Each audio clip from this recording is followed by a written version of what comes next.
Yo, what is up, everybody? Your boy Esco back again with another short horror story for you guys. This one is titled Ancient Lights, written by Algernon Blackwood. Remember to use the links in the description below. Show love to the author, like, comment, and subscribe. From Southwater, where he left the train, the road led due west. That he knew. For the rest, he trusted to luck, being one of those born walkers who disliked asking the way. He had that instinct, and as a rule, it served him well. Okay, a mile or so due west along the sandy road till you come to a stile on the right. Then across the fields, you'll see the red house straight before you. He glanced at the postcard's instructions once again, and once again he tried to decipher the scratched-out sentence without success. It had been so elaborately inked over that no word was legible. Inked-out sentences in a letter were always enticing. He wondered what it was that had to be so very carefully obliterated. The afternoon was boisterous, with the tearing, shouting wind that blew from the sea across the Sussex Weald. Massive clouds with rounded, piled-up edges cannoned across gaping spaces of blue sky. Far away, the line of downs swept the horizon like an arriving wave. Chanctonbury Ring rode their crest, a scudding ship, all down before the wind. He took his hat off and walked rapidly, breathing great draughts of air with delight and exhilaration. The road was deserted. No horsemen, bicycles, or mortars. Not even a tradesman cart. No single walker. But anyhow, he would never have asked the way. Keeping a sharp eye for the stile, he pounded along, while the wind tossed the cloak against his face and made waves across the blue puddles in the yellow road. The trees showed their underleaves of white.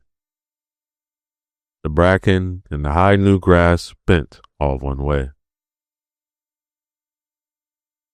Great life was in the day, high spirits and dancing everywhere. And for a Croydon surveyor's clerk just out of an office, this was like a holiday at sea.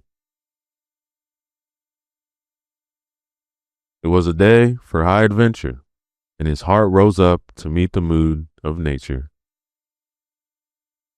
His umbrella with the silver ring ought to have been a sword, and his brown shoes should have been top boots with spurs upon the heels. Where hid the enchanted castle and the princess with the hair of sunny gold? His horse. The stile suddenly came into view and nipped adventure in the bud. Everyday clothes took him prisoner again. He was a surveyor's clerk, middle-aged, earning £3 a week, coming from Croydon to see about the client's proposed alterations in a wood something to ensure a better view from the dining room. Across the fields, perhaps a mile away, he saw the red house gleaming in the sunshine, and resting on the stile, a moment to get his breath, he noticed a copse of oak and hornbeam on the right. Aha! Well, this must be the wood he wants to cut down to improve the view. I'll have a look at it. There were boards up, of course, but there was an inviting little path as well. Not a trespasser, he said, Part of my business, this is. He scrambled awkwardly over the gate and entered the copse. A little round would bring him to the field again. But the moment he passed among the trees, the wind ceased shouting, and the stillness dropped upon the world. So dense was the growth that the sunshine only came through in isolated patches. The air was close. He mopped his forehead, put his green felt hat on, but a low branch knocked it off in. And as he stopped, an elastic twig swaying back struck his face. There were flowers along both edges of the little path. Glades open either side. Ferns curved about in damper corners, and the smell of earth and foliage was rich and sweet. It was cooler here. What an enticing little wood, he thought, turning down all small green glade where sunshine flickered like silver wings. How it danced and fluttered and moved about. He put a blue dark flower in his buttonhole. Again his hat, caught by an oak branch as he rose, was knocked from his head, falling across his eyes. And this time he did not put it back on. Swinging his umbrella, he walked on with uncovered head, whistling rather loudly as he went. But the thickness of the trees hardly encouraged whistling. Something of his gaiety, high spirits seemed to leave him. Found himself suddenly treading circumspectly with a caution. The stillness on the wood was so peculiar.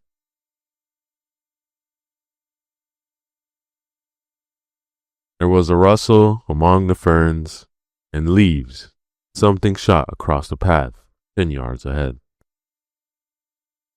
Stopped abruptly an instant, head cocked sideways to stare, then dived again beneath the underbush with the speed of a shadow.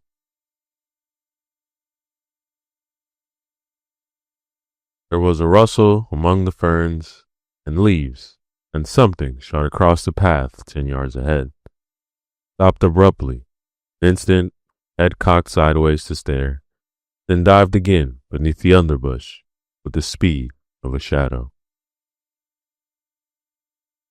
He started like a frightened child, laughing the next second that a mere pheasant could have made him jump.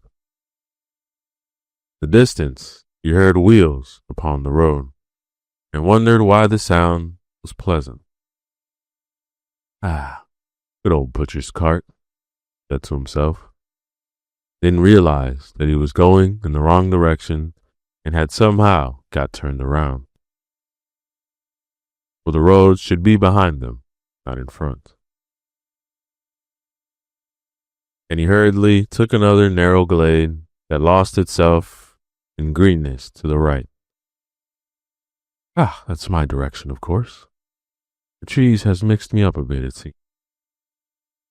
Then he found himself abruptly by a gate he had first climbed over. He had merely made a circle. Surprise became almost discomfiture then, and a man dressed like a gatekeeper, browny green, leaned against the gate, hitting his legs with the switch. Hey, I'm making for Mr. Looney's farm. This is his wood, I believe. Then stopped dead, because it was no man at all, but merely an effect of light, shade, and foliage. He stepped back to reconstruct the singular illusion, but the wind shook the branches roughly here on the edge, and the foliage refused to reconstruct the figure.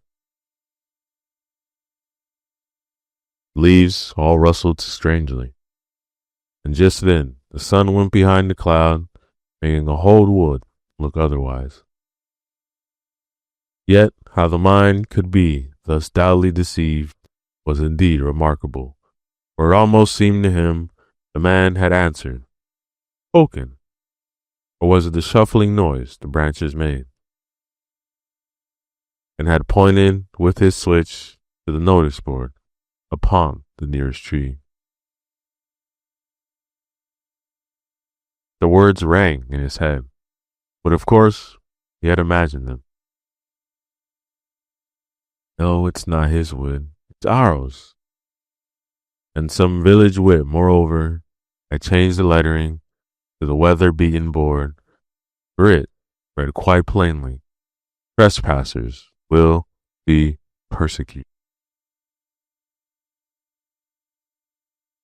And while the astonished clerk read the words and chuckled, he said to himself, thinking what a tale he have to tell his wife and children later.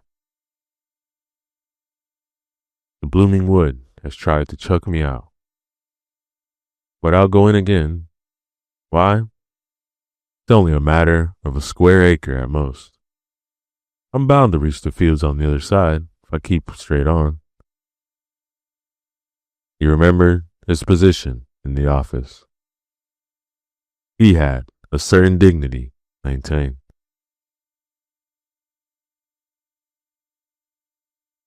The cloud passed from below the sun, and light splashed suddenly in all manner of unlikely places.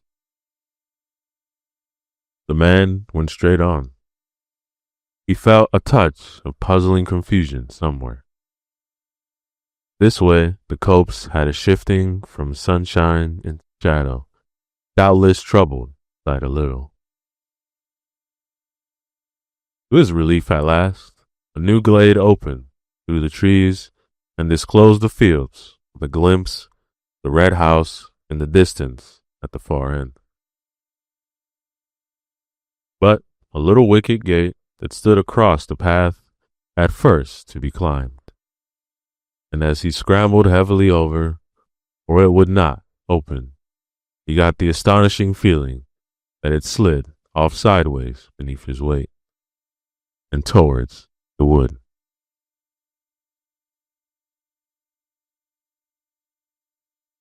Like the moving staircases at Harrod's and Errol's court, it began to glide off with him.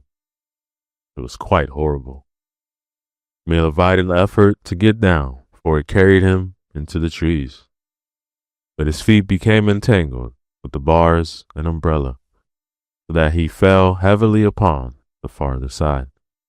Arms spread across, grass and nettles, boots clutched between the first and second bars.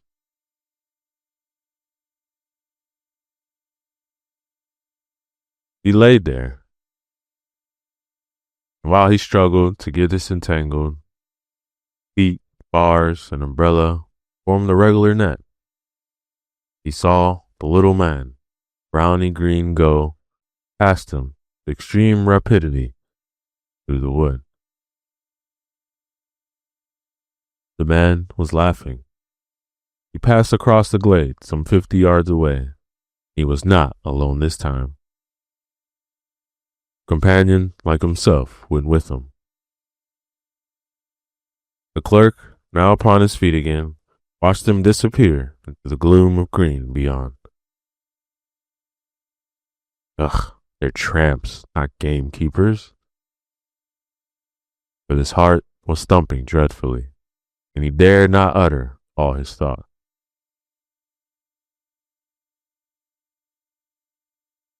He examined the wicket gate, convinced it was a trick gate somehow, then went hurriedly on again, disturbed beyond belief to see that the glade no longer opened its fields, but curved away to the right. What in the world had happened to him? His sight was so utterly at fault. Again, the sun flamed out abruptly and lit the floor of the wood with pools of silver, and at the same moment, a violent gust of wind passed shouting overhead. Drops fell clattering everywhere upon the leaves, making a sharp pattering as of many footsteps. The whole copse shuddered and went moving. Rain, by George, thought the clerk, and feeling for his umbrella, discovered he had lost it. He turned back to the gate and found it lying on the farther side. To his amazement, he saw the fields at the far end of the glade. A red house, too, ashine in the sunset. He laughed then, for of course, in his struggle with the gate, he had somehow got it turned around. Had fallen back instead of forwards. Climbing over, this time quite easily, he retraced his steps. The silver band, he saw, had been torn from the umbrella. No doubt his foot, a nail, or something had caught in it and ripped it off. The clerk began to run. He felt extraordinarily dismayed. But while he ran, the entire wood ran with him, round him, to and fro, trees shifting like living things, leaves folding and unfolding, trunks darting backwards and forwards, and branches disclosing enormous empty spaces and closing up again before he can look into them. There were footsteps everywhere, and laughing, crying voices, crowds of figures gathering just behind his back, till the glade, he knew, was thick with moving life. The wind, in his ears, of course, produced the voices and the laughter, while sun and clouds plunging the copse, alternately in shadow and bright dazzling light, created the figures. But he did not like it, and went as fast as ever his sturdy legs could take him. He was frightened now. This was no story for his wife and children. He ran like the wind, but his feet made no sound upon the soft, mossy turf. Then, to his horror, he saw that the glade grew narrow. Nettles and weeds stood thick across it. It dwindled down to a tiny path. 20 yards ahead, it stopped finally and melted off among the trees. What the trick gate had failed to achieve, this twisting glade accomplished easily. Carried him in bodily among the dense, crowding trees. There was only one thing to do. Turn sharply and dash back again. Run headlong into the life that followed at his back. Followed so closely that now it almost touched him, pushing him in. And with reckless courage, this was what he did. It seemed a fearful thing to do. He turned with a sort of violent spring, head down, shoulders forward, hands stretched before his face. He made the plunge. Like a hunted creature, he changed full tilt the other way, meeting the wind now in his face. Good Lord! The glade behind him had closed up as well. There was no longer any path at all. Turning round and round like an animal at bay, he searched for an opening, a way to escape.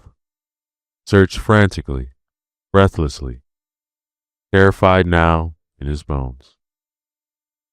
But foliage surrounded him. Branches blocked the way. The trees stood close and still.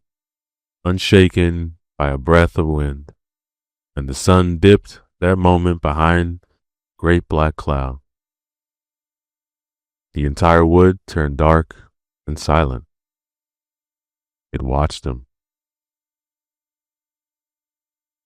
Perhaps it was this final touch of sudden blackness that made him act so foolishly, as though he had really lost his head. At any rate, without pausing to think, he dashed headlong in among the trees again. There was a sensation of being stiflingly surrounded and entangled that he must break out at all costs. Out and straight into an oak that deliberately moved into his path to stop him. He saw it shift across the good full yard, and being a measuring man accustomed to his theodolite and chain, he ought to know. He fell, saw stars, and felt 1,000 tiny fingers hugging and pulling at his hands, neck, and ankles.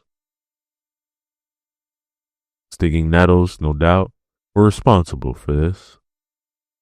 He thought of it later. At the moment, he felt diabolically calculated.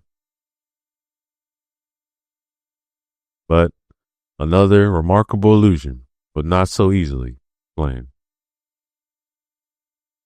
For all in a moment, it seemed the entire wood went sliding past him, with a thick, deep rustling of leaves and laughter, myriad footsteps, and tiny little, active, energetic shapes. Two men in browny green gave him a mighty hoist, and he opened his eyes to find himself lying in the meadow beside the stile where first his incredible adventure had begun. The wood, in its usual place, stared down upon him in the sunlight. There was a red house in the distance as before. Above him grinned a weather-beaten notice board. Trespassers will be persecuted. Disheveled in mind and body, and a good deal shaken in his official soul, the clerk slowly walked across the fields. But on the way, he glanced once more at the postcard's instructions and saw with dull amazement that the inked-out sentence was quite legible after all beneath the scratches made across it. There is a shortcut through the wood I cut down, if you care to take it. Only care was so badly written. It looked like another word. The sea was uncommonly like he. That's the copse that spoils my view of the downs, you see. His client explained to him later, pointing across the fields and referring to the ordnance map beside him. I want to cut it down, and a path made so. Fingers indicated directions on the map. The fairywood, it's still called, and it's far older than this house. Come now, you're ready, Mr. Thomas. We might go out and have a look at it. That, ladies and gentlemen, is the end of our story.